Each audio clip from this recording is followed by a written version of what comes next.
डाक्तरखाना चिकित्सित होगापाई line रे अपेक्षा करिसेंती हजार हजार रोगी किंतु एठारे डाक्टर बाबूंकर देखा नहीं कारण डाक्टर माने एबे निज निज प्राइवेट ऑफिस रे रोगी देखिबारे व्यस्त।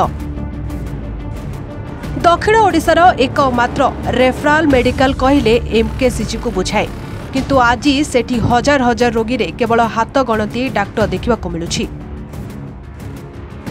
एहा हेउछि डाक्टर विहीन मरुड़ी हॉस्पिटल। डाक्टर अभावरु हंतसंत हेलेनी लोके। डाक्टर मानकु निलंबित करा जाऊ नहले सेमानक दरमा कटा जाऊ ए कथा आमे कहूनु आज्ञा। ए कथा विरक्त प्रकाश करी रोगी मानक सहित हॉस्पिटल रे आसीथिबा परिवार लोके कहउछंती आउ अभियोग मध्य करूछंती। स्वास्थ्य व्यवस्था उपरे प्रश्नवाची सृष्टि करूछंती साधारण जनता।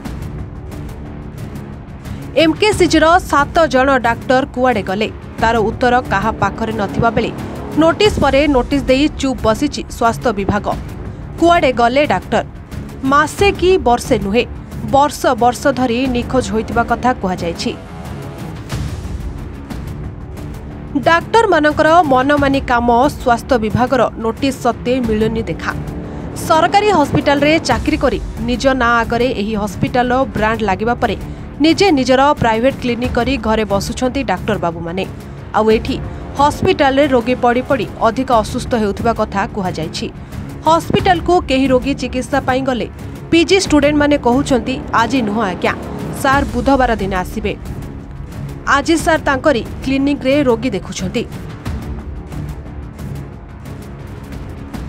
ताहाले एही डाक्टर माने सरकार को ठारू काहे की दरमा नउछंती एही परी किछि अभियोग करिसंती साधारण जनता। लोके ब्रह्मपुर एमकेसीजी मेडिकल रे एकाधिक डाक्टर बिना अनुमति रे अनुपस्थित अछंती। दीर्घ वर्ष धरी गायब थिबा एही डाक्टर को विरोध रे नोटिस जारी करबाकू निकटरे राज्य स्वास्थ्य विभाग पक्षरु सूचना और प्रसारण विभाग को चिठी होइथिला। समस्त को 7 दिन भितरे उत्तर रखिबाकू कुहा जायथिला। अवधि सरिथिले मध्य कोनोसी उत्तर मिली नथिबा एमकेसीजी डीन तथा अध्यक्ष प्रोफेसर डॉक्टर सुचित्रा दास देई नथिबा कहिसंती। एकाधिक डाक्टर कटक सहरर अन्य स्थान रे रही काम करुथिबा बारंबार अभियोग हेउथिला। ब्रह्मपुर किछि अनुष्ठान पक्षरु संपृक्त डाक्टर को ठाब करी कार्यानुष्ठान नेबाकू दाबी करिसंती साधारण जनता। तेबे एहा उपरे केबे कार्यानुष्ठान नियाजिबो एवं एमकेसीजी केबे डाक्टर मरुडीरू त्राही पाइबो ताहा देखिबाकू बाकी रहिला।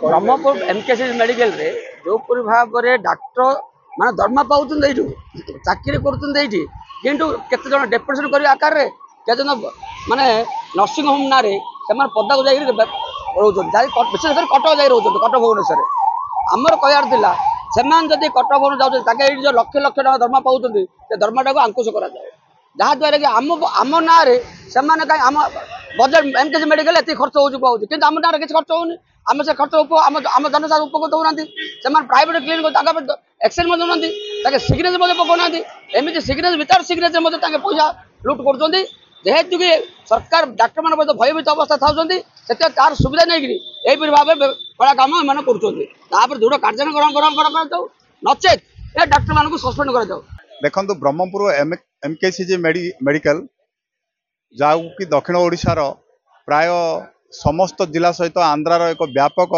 जनबसती आपको निर्भर करते आउपर ये एक डॉक्टर विहीन मरुड़ी अंचल भाव में घोषणा करदे भल हम।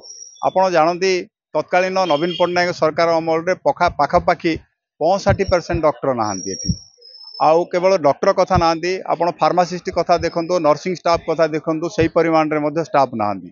तो देखा गले सरकार कटक बड़ मेडिकल को जिते प्राधान्य दौरान संबलपुर बड़ मेडिकल को जिते प्राधान्य दौरान ब्रह्मपुर बड़ मेडिकल को तत्कालीन सरकार संपूर्ण भाव में वैमातृक मनोभाव पोषण कर आसुले।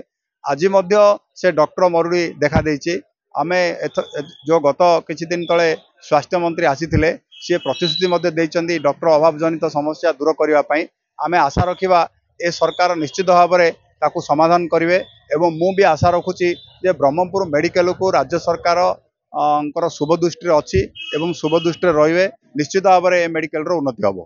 दुखद एवं मर्माहत घटना सारा दक्षिणांचल लोक कारण दक्षिणांचल केवल ब्रह्मपुर बड़ मेडिकल को डिपेंड करते प्राय लोक मूल अधिवासी ये डिपेंड करते किंतु दुखर विषय आपड़ जिते काजुआलिटी जी केवल आप पीजी स्टूडेंट को पाइबे कौन सीनियर सर्जन केवे भी आम देखिनु कि देखा पाऊनु से मैंने पाली कर डॉक्टर आज्ञा सप्ताह को सी बुधवार आए ये शनिवार पाली कौन आज्ञा से मैंने आसवे आसला बेलू लोक जगी दीर्घ मास मास लोक जगुंट रोगी चिकित्सा होनी आउ गोटे आम जिन मुझे जाना चाहूँगी सरकार एत टंका दरमा दौरान डाक्टर मानक किंतु से प्राइवेट क्लिनिक करने कहीं सुजोग दि जाऊँगी एवं आप जो जगार देखिए प्राइवेट क्लिनिक मालमाल एवं आप देखिए से डॉक्टर ना भी लिखाई था से हस्पिटाल काम करेंगे कौन जी गले रेफर कर मेडिकल को अदरवाइज बाहर हस्पिटाल को जाओ ये जो दक्षिणांचल जो आम हस्पिटाल तो कथा समस्त जानते ये ना बर्न यूनिट अच्छी ना ट्रमा केयर सेंटर अच्छी जन जब ब्रेन हमर जन एक्सीडेंट है बेले मरियाटा बाध्य आज्ञा कारण आम ये से सुविधा ना।